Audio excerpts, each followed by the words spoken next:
Какво става, хора? Днес съм в малко по-различна атмосфера, в друга стая съм.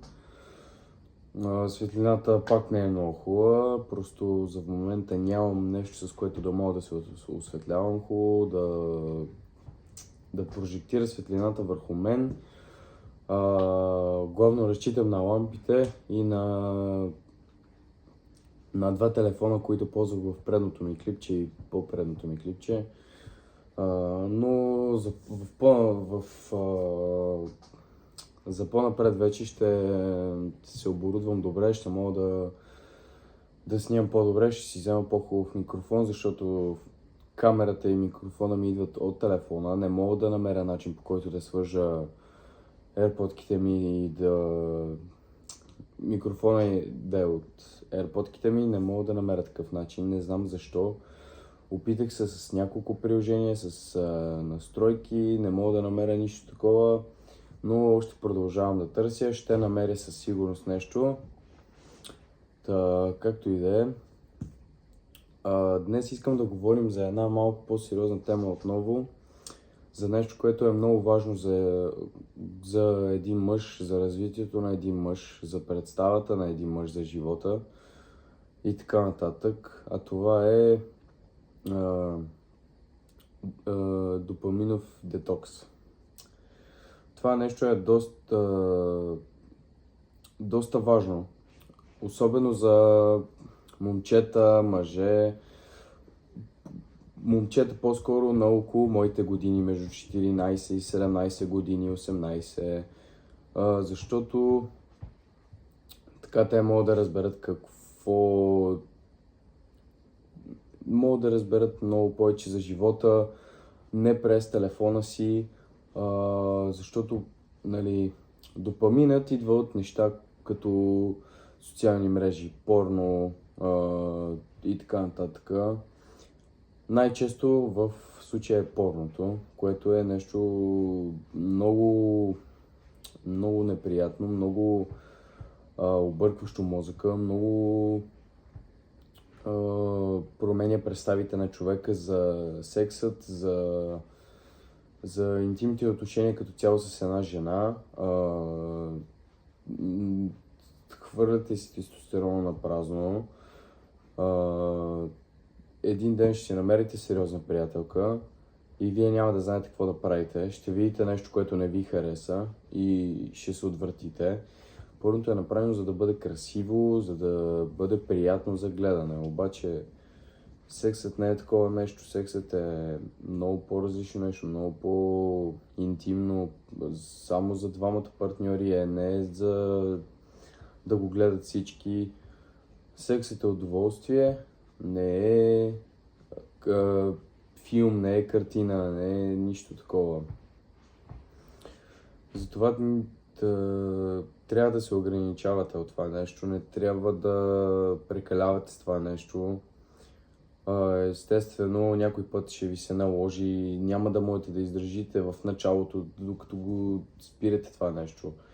И това е нормално, защото, например, това четох преди малко, че един мъж, който е свикнал да мастурбира между 3 и 4 пъти в седмицата, 5, не може изведнъж да спре да мастурбира и да не му се случи нещо, защото има едно нещо наречено Blue Balls, което прави тестите ти изсушава ги, прави ги на сушени сливи, буквално. И в началото не е хубаво както ти си свикнал 4-5 дни в седмицата ти да мастурбираш, да спреш изведнъж и 3 месеца да не мастурбираш. Това не е хубаво нещо, защото по този начин точно се изсушават тестите ти, защото те са свикнали на едното напрежение и когато това нещо се забави и то много, те не знаят, тялото не знае как да реагира и просто ги изсушава. Но мисля, че дори да мастурбирате, мисля, че трябва да го правите без да гледате порно. това е много по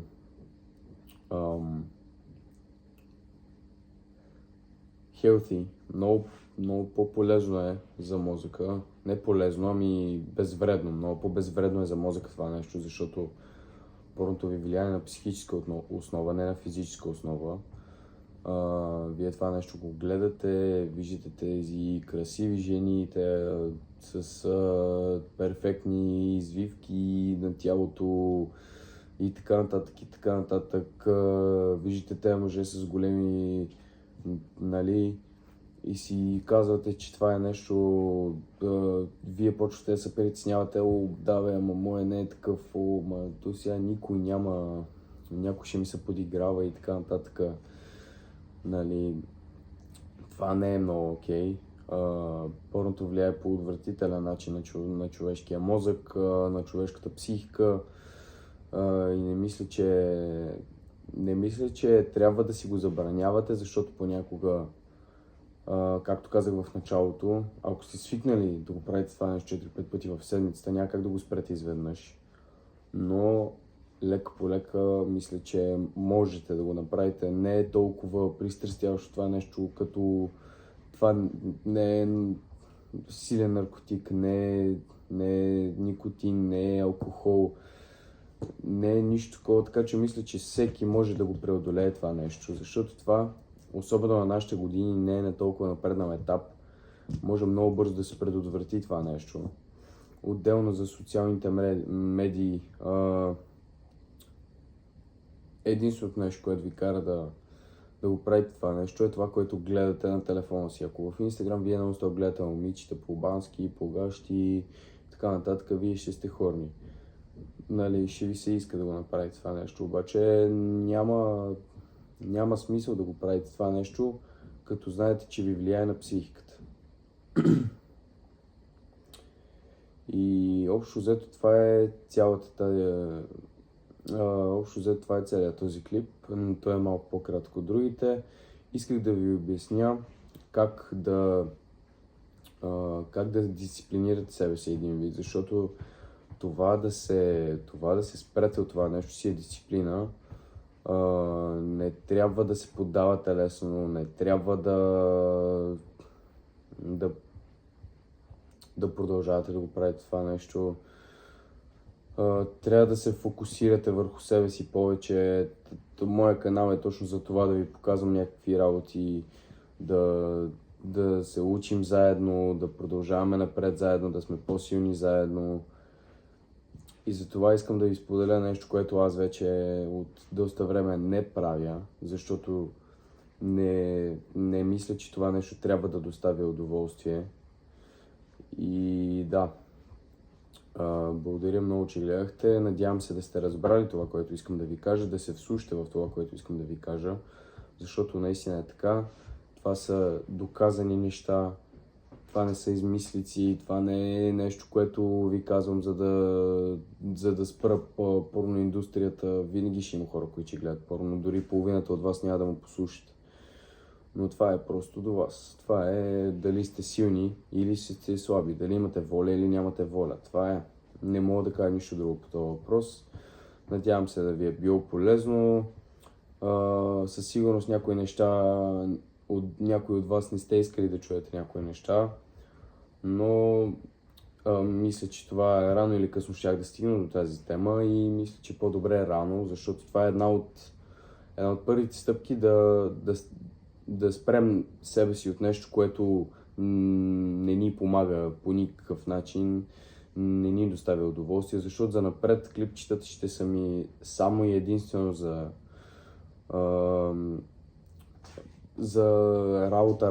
работа, за нещо, което ни натоварва психически, физически, а ние ако не можем да спрем това нещо, не можем да продължим напред. Така че хора, благодаря ви много още един път, че гледахте. Надявам се да е било полезно още един път. И това беше от мен за днес. Чао!